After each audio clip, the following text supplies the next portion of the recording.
Bismillah, alhamdulillah, wassalatu wassalamu ala rasulillah wa ala alihi wa ashabihi wa mawalah amma ba'da.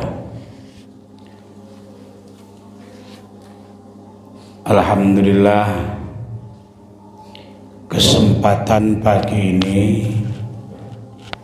kita masuk pada hari ke-6 bulan Ramadan. Kita jelaskan tentang fadilah-fadilah Ramadan. Dasar daripada puasa bulan Ramadan seperti yang biasa kita dengar dari ulama adalah ayat Al-Quran, ya ayyuhalladzina amanu kutiba alaikumus syiyamu kama kutiba alal ladzina min qablikum la'allakum tattaqun. Wahai orang-orang yang beriman, telah diwajibkan atas kamu sekalian berpuasa Ramadan seperti diwajibkannya puasa atas orang-orang sebelum kamu. Tujuannya apa? La'allakum tattaqun.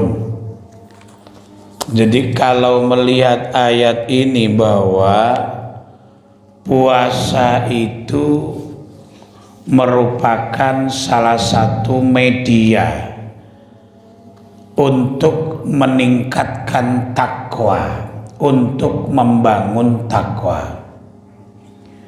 Bahkan semua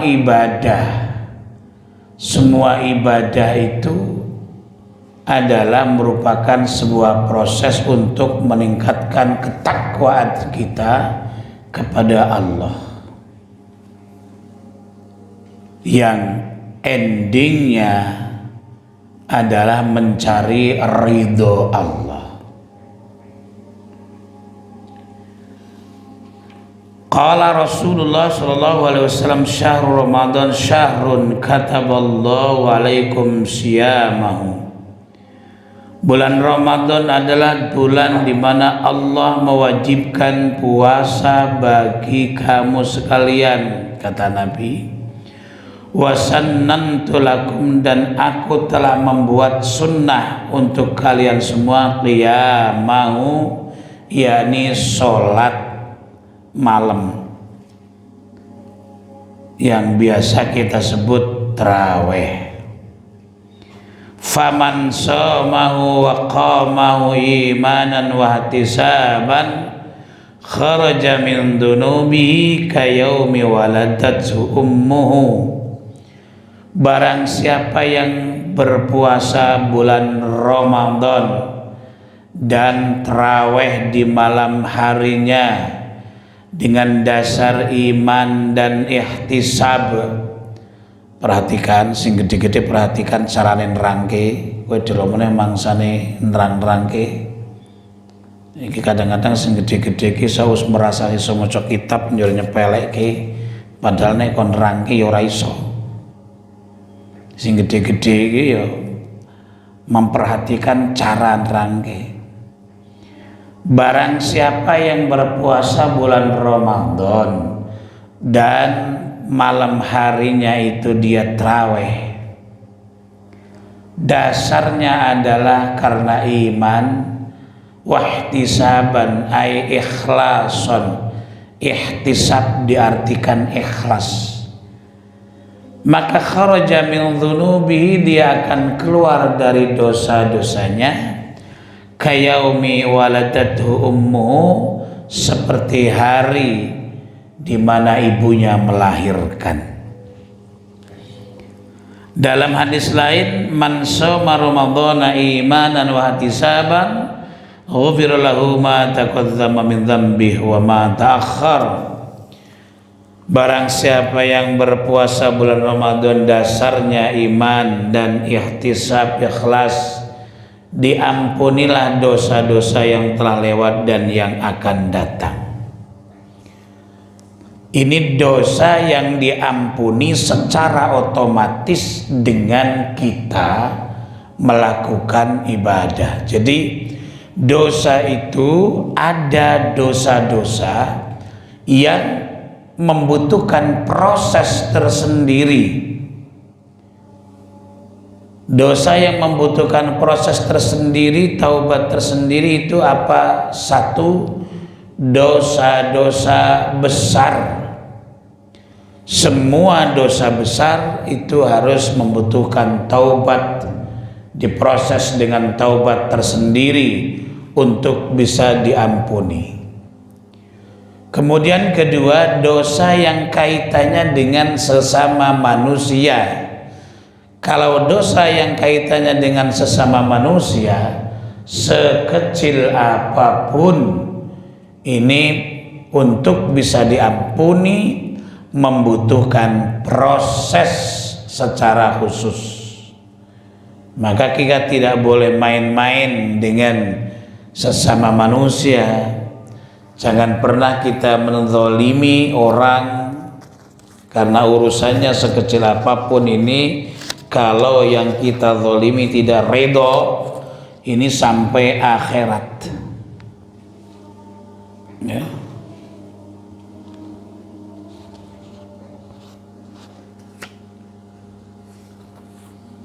Urusannya adalah tekan akhirat.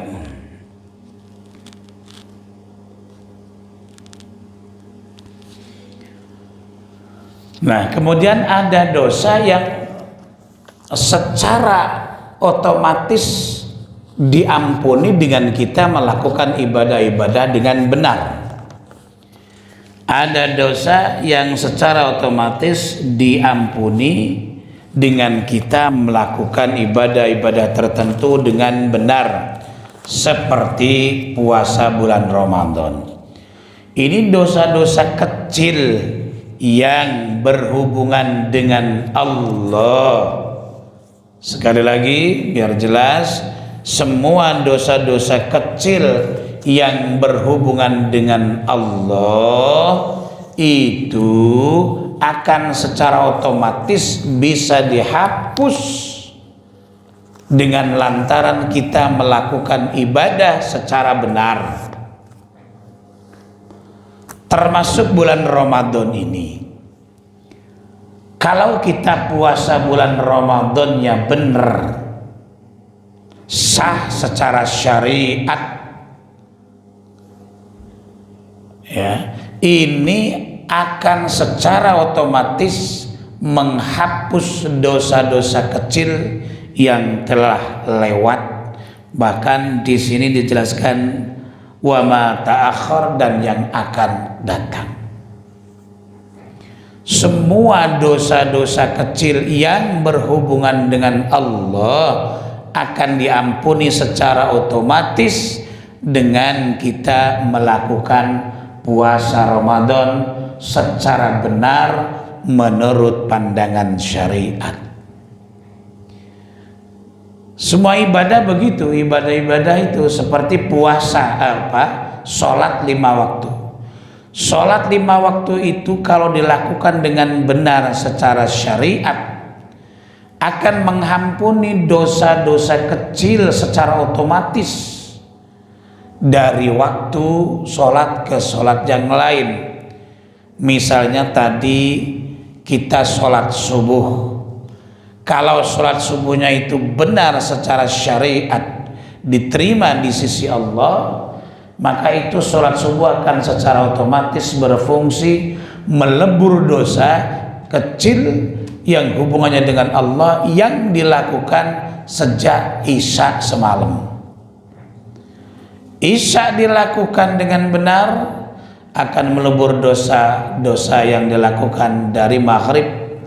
Maghrib dilakukan dengan benar akan melebur dosa yang dilakukan sejak asar. Asar dilakukan dengan benar akan melebur dosa yang dilakukan sejak maghrib, sejak zuhur, begitu dan seterusnya, ya.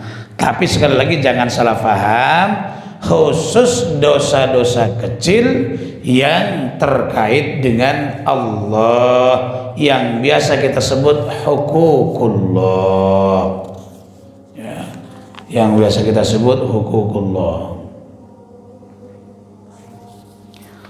Masalahnya ini perlu saya jelaskan demikian. Kadang ada ustaz begitu mudahnya semua dosa diampuni tanpa terkecuali. Loh, ini nggak bener.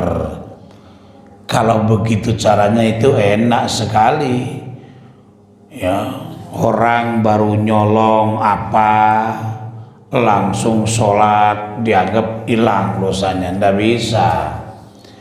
Ya, ini harus diperjelas. Kamu juga harus ikut menjelaskan kepada masyarakat bahwa dosa itu ada dosa yang bisa diampuni secara otomatis dengan lantaran kita melakukan ibadah-ibadah tertentu, tapi itu khusus dosa-dosa kecil yang hubungannya dengan Allah.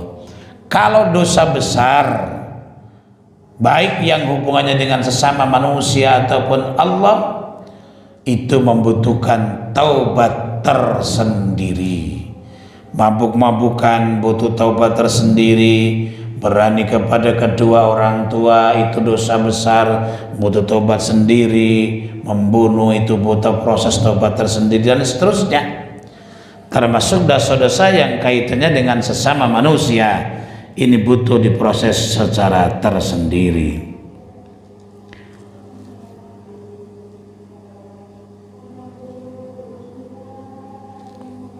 An Ibni Abbas, izzul islami wa qawaidud dini thalathatun.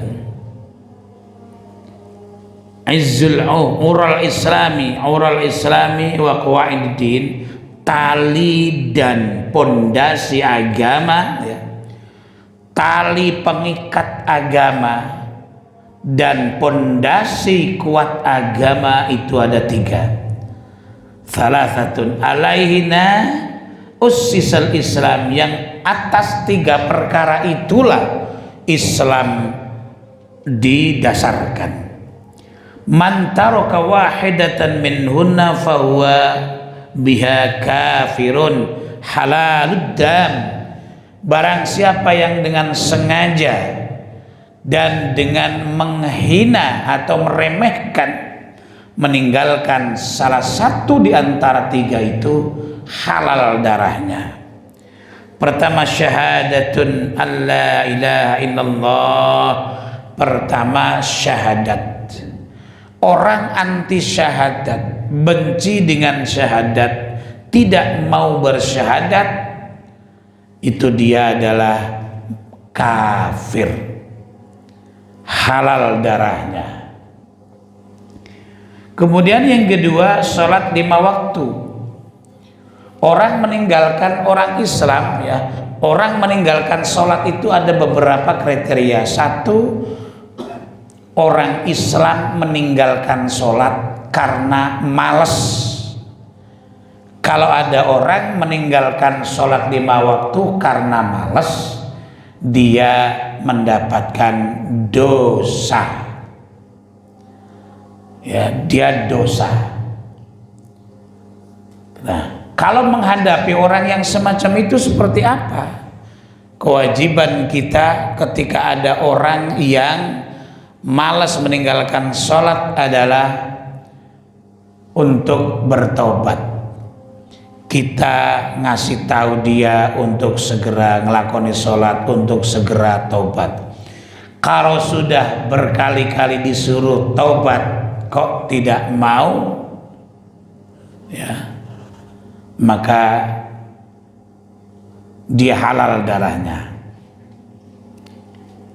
Atau meninggalkan sholat karena memang tidak setuju dengan aturan syariat tentang sholat. Kalau tidak sholatnya itu karena tidak setuju dengan sholat, karena benci dengan sholat, maka seketika dia murtad, dan seketika itu juga dia halal darahnya. Tidak harus halal darahnya kalau mau disuruh tobat kalau tidak halal darahnya.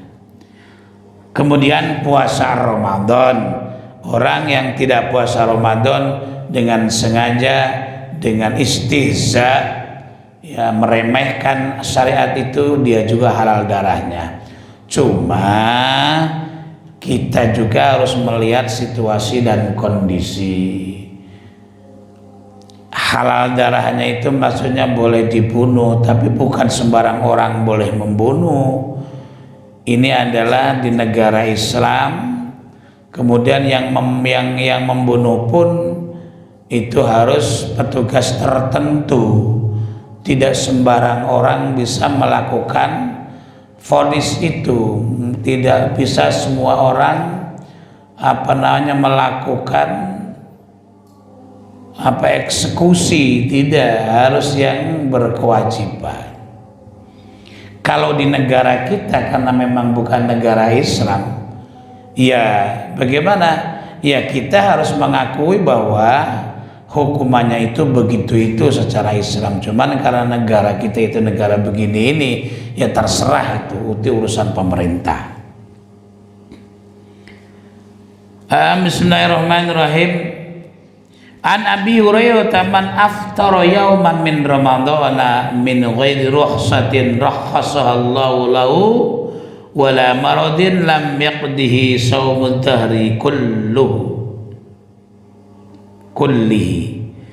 Barang siapa yang dengan sengaja meninggalkan puasa bulan Ramadan, yakni tidak puasa, yang tidak ada rukhsah baginya, ya wong ora puasa padahal ora ono kemurahan, ora ono rukhsah baginya, dengan sengaja memang iki mbok paribasan dhewe ini puasa naon dosane ora iso nglebur leh jarak ora puasa Ramadan sedina. Kejaba krana ana uzur, seperti karena sakit yang memang secara medis diperbolehkan, bahkan dianjurkan untuk tidak puasa, atau semacam karena musafir yang memenuhi syarat, atau macam karena haid dan nifas, itu namanya uzur. Kalau tidak ada uzur kok tidak puasa, maka paribasan puasa setahun, puasa sunat kanggo ngganepi ganjarane utawa nglebur dosane ndak iso. Lalu gimana? Ya dia harus qadha hari yang ditinggalkan. Hari yang ditinggalkan yakni tidak puasa berapa hari, dia wajib qadha dan lalu beristighfar, bertaubat kepada Allah. Lalu setelah itu dosanya hilang apa tidak? Tergantung taubatnya, memenuhi syarat untuk diterima taubatnya apa tidak. Kalau memang taubatnya itu memenuhi syarat untuk diterima taubatnya, ya diampuni. Ada lagi sabda lain, man aftara yauman min Ramadan yajibu alaihi 3,000 yaumin walladzi alaihi aktsar ulama annahu yuzyu al-yawm. Bahkan ada yang tegas lagi, barang siapa yang berbuka puasa, ya medhot puasane krana ora ana uzur yang dibenarkan secara syariat, maka dheweke kuwi wajib puasa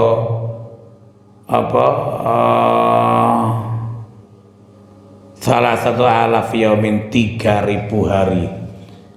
Ya, nek ana wong ninggalke puasa secara sengaja ora krana ana uzur, iki dosane luar biasa, sehingga ana dawuh paribasan ditebusi dosane nganggo puasa sunat 3 tahun ora jebul.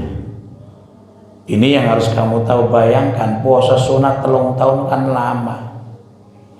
Iku rung nutup nek nggo nglebur dosane wong sik puasa bulan Ramadan medot di tengah jalan tanpa ada uzur yang dibenarkan secara syariat. Ya. Maka kita sekali lagi harus disiplin di bulan Ramadan. Kalau kamu sih insya Allah. Tapi ini nanti saudara-saudara kamu, keluarga kamu, masyarakat kamu ini yang harus kamu kasih tahu, harus dijelaskan. Wallahu a'lam. Fatihah. Ya karena karena sini Sallallahu alaihi wasallam Muhammad alhamdulillah rabbil alamin. Taqulum la yarfadana min rahmatika ya rabbi. Wa aridna min hadha alhamdulillah rabbil alamin.